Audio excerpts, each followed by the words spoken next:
Hello everyone, welcome to the channel MP board English medium. So guys, आज के इस video में बहुत ही इंपॉर्टेंट टॉपिक को मैं टच करने जा रहा हूँ। वो है प्रीवियस ईयर के क्वेश्चन पेपर्स। आप लोगों में से कई बच्चे मुझे बोलते हैं कि भैया प्रीवियस ईयर के क्वेश्चन पेपर्स क्यों करना चाहिए। कईयों का सवाल ये होता है कि प्रीवियस ईयर के कितने साल के करना चाहिए, या तो कईयों का सवाल ये होता है कि भैया आपने जो स्टडी मटेरियल हमें दिया है उसमें फिजिक्स केमिस्ट्री के 12-12 साल के पेपर है, बट एमपी बोर्ड ने तो 2019 से एनसीईआरटी लगा दिया था, तो उससे पहले के पेपर हमारे किस काम के। तो इस तरह की तमाम आप लोगों के जो भी डाउट्स आते हैं दिमाग में, इस वाले वीडियो में क्लियर करूंगा, तो वीडियो को अंत तक देखिएगा, सारी चीजें आप लोगों को समझ में आ जाएगी। तो बात कर रहे हैं हम प्रीवियस ईयर के क्वेश्चन पेपर्स की, तो क्वेश्चन पेपर बहुत ज्यादा इंपॉर्टेंट है गाइस। अगर कोई बोले आप लोगों के एमपी बोर्ड की सबसे ज्यादा इंपॉर्टेंट चीज क्या है पेपर के लिए, तो वो है प्रीवियस ईयर के क्वेश्चन पेपर। इससे रिलेटेड मैं हर साल स्टडी मटेरियल भी बनाता हूं। आप लोगों को अगर ज्यादा जानकारी चाहिए, मेरा पेड प्रीवियस ईयर का क्वेश्चन पेपर का जो सेट्स है वो आप लोगों को मिल जाएगी। इस वीडियो को ध्यान से देख लीजिएगा, सारी कुछ समझाइए बात मैंने, है ना। उसमें मैंने क्या किया है, पिछले 12 साल के फिजिक्स केमिस्ट्री के क्वेश्चन पेपर्स को निकाल करके चैप्टर वाइज आंसर के साथ रखा है। और मैथ्स का तो इस साल नहीं बन पाया, बट बायोलॉजी का है, उसमें 5 साल के क्वेश्चन पेपर्स है। तो ऐसा क्यों है। और आप लोगों में से कई बच्चों का डाउट ये भी था कि भैया 2021 में तो एग्जाम ही नहीं हुए, क्योंकि बच्चों को कोविड के चलते जनरल प्रमोशन दे दिया गया था, तो उस साल पेपर ही नहीं हुआ। तो आपने वहाँ पे कौन सा क्वेश्चन मेंशन किया 2021 का। तो सारे डाउट क्लियर हो जाएंगे, इस वीडियो को ध्यान से देखना। तो सबसे पहला डाउट आप लोगों का कि आप लोगों को प्रीवियस ईयर क्वेश्चन क्यों करना चाहिए। तो क्यों करना चाहिए उसका तो सीधा सा आंसर है, क्योंकि एमपी बोर्ड के पेपर्स में 50 से 60% मिनिमम 50 से 60% प्रीवियस ईयर में से रिपीट होता है। इसका प्रूफ मैं कई बार मेरे चैनल पे दे चुका हूं। मैं जो पेपर बच्चों का पेपर हो जाता है उसके बाद पेपर रिव्यू करता हूं, तो उसमें भी दिखाता हूं कि कितने क्वेश्चन पेपर्स में से कितने क्वेश्चन जो थे वो प्रीवियस ईयर में से आए हैं। जब मेरा स्टडी मटेरियल वाला ये वाला जो वीडियो है, जो मैं आप लोगों को बार बार बोलता हूँ, इसको एक बार देखना। उसमें मैंने 2023 का पेपर कंपेयर करके बताया है कि 2023 में प्रीवियस ईयर से कितने क्वेश्चन आए थे। तो आप लोगों को अंदाजा हो जाएगा कि कितना ज़्यादा इंपॉर्टेंट प्रीवियस ईयर है।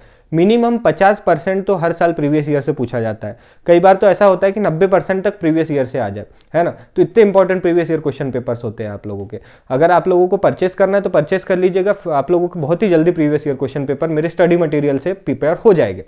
अब बात करते हैं कि कितने साल के आप लोगों को प्रीवियस ईयर करना है। तो मैं सब्जेक्ट वाइज चलूँ ना, जो सब्जेक्ट्स मैं आप लोगों को यहाँ टारगेट कराता हूँ, फिजिक्स और केमिस्ट्री, इसमें आप लोगों को 12 साल, पिछले 12 साल के प्रीवियस ईयर के क्वेश्चन पेपर्स कर लेना है।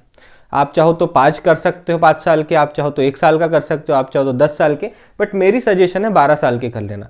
अब यहाँ पे डाउट आता है कि 2019 से एनसीईआरटी लग गई थी। तो जी हाँ, 2019 से एनसीईआरटी जरूर आ गई थी, बट एनसीईआरटी आने के बाद भी जो बुक पुरानी एमपी बोर्ड की बुक में जो चैप्टर्स थे वही चैप्टर्स एनसीईआरटी में थे। वही रे ऑप्टिक्स था, वही EMIAC था, वही आप लोगों का मैग्नेटिज्म वाले चैप्टर्स थे, सब कुछ सेम था। जो कुछ कुछ चैप्टर थे वो हट गए, बाकी 90% बुक और चैप्टर सेम ही है। तो आप लोग अगर पिछले 12 साल के भी फिजिक्स और केमिस्ट्री के पेपर प्रिपेयर करते हो तो उसमें कोई हर्ज नहीं है। 2023 में भी कई क्वेश्चन ऐसे आए जो 2013 में 15 में ऐसे साल पे पूछे गए थे, है ना। तो आप लोगों को 12 साल की प्रिपेयर मेरे तरफ से आप लोगों को करना है फिजिक्स और केमिस्ट्री के लिए। मेरे स्टडी मटेरियल में फिजिक्स और केमिस्ट्री के पिछले 12 साल के क्वेश्चन पेपर सॉल्यूशन के साथ, चैप्टर वाइज, वो भी आंसर के साथ है। आप चाहो तो परचेस कर सकते हो, ठीक। हिंदी और इंग्लिश में आप लोगों को पिछले 3 साल के क्वेश्चन पेपर्स करना है, 2021, 22 और 23, ये 3 साल के। क्यों? क्योंकि एमपी बोर्ड ने 2019 से एनसीईआरटी पैटर्न लगाया था, बट 2019 में हिंदी और इंग्लिश की बुक्स को चेंज नहीं किया था। हिंदी और इंग्लिश उस समय भी वही चल रही थी एमपी बोर्ड की बुक्स। एमपी बोर्ड ने 2020-21 बैच से इंग्लिश और हिंदी की बुक को एनसीईआरटी किया है। तो आपको हिंदी और इंग्लिश में पिछले 3 साल के ही पेपर काम किए, उससे पहले के कोई भी पेपर आप लोगों के किसी काम के नहीं है, ठीक है। समझ गए। हिंदी और इंग्लिश में आप लोगों को 2021, ठीक है, 2021 तक के ही पेपर को प्रैक्टिस करना है, यानी 21, 22 और 23, ये 3 साल के। अब बात करते हैं बायोलॉजी और मैथ्स में। तो इसमें आप लोगों को 5 साल के पेपर्स को प्रैक्टिस करने है। क्यों? क्योंकि 2019 से लग गई थी एनसीईआरटी। आप बोलोगे यार भैया यहाँ पे एनसीईआरटी के आने से कोई फर्क नहीं पड़ा, पर यहाँ कैसे पड़ गया। तो जी हाँ, यहाँ फर्क पड़ा, क्योंकि मैथ्स और बायोलॉजी के जो चैप्टर्स थे वो कंप्लीटली डिफरेंट थे एनसीईआरटी में और एमपी बोर्ड की बुक्स में। तो यहाँ पे आप लोगों को 2019 से पहले के पेपर किसी काम के नहीं है। आप बोलोगे भैया तो आपने दिया क्यों नहीं, ठीक है। तो देखो गाइस, मैं जब 12 साल का फिजिक्स केमिस्ट्री का बना सकता हूँ, तो बायोलॉजी का मुझे 12 साल का पेपर देने में क्या दिक्कत थी, आराम से दे देता। बट वो आप लोगों के किसी काम के है ही नहीं, उसमें वो क्वेश्चन है ही नहीं जो आप लोगों से अभी पूछे जाते हैं।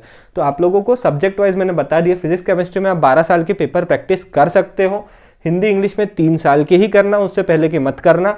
और मैथमेटिक्स और बायोलॉजी में पिछले 5 साल के आप कर सकते हो, 19 का, 20 का, 21 का, 22 का और 23 का, ये 5 साल। ये 5 साल के पेपर आप लोगों को प्रैक्टिस कर लेना है। मेरी स्टडी मटेरियल में फिजिक्स, केमिस्ट्री, बायो का आप लोगों को मिल जाएगा। वीडियो देख लो, आप बहुत कम टाइम बचा है, प्रीवियस ईयर प्रैक्टिस जरूर करना गाइस, क्योंकि इसमें से मैक्सिमम क्वेश्चन आने के चांसेस रहते हैं। तो ये सारी चीज़ों को ध्यान में रखो। मेरा स्टडी मटेरियल परचेस करना है तो मेरा नंबर दिया हुआ है, आप उस पर मैसेज कीजिए। कम से कम टाइम बचा है, जल्दी से जल्दी परचेस करके अपनी स्टडी को आगे बढ़ाओ और अच्छे से अच्छे मार्क्स लेकर के आओ। इसके अलावा और भी जो कॉमन डाउट्स है आप लोगों को कमेंट सेक्शन में करते जाओ कमेंट, ताकि मैं आप लोगों को लिए नए नए वीडियो लेकर के आता रहूँ। तो इस वीडियो में गाइस बस इतना ही था। Thank you for watching this video. मिलते हैं आप सभी से नेक्स्ट वीडियो में।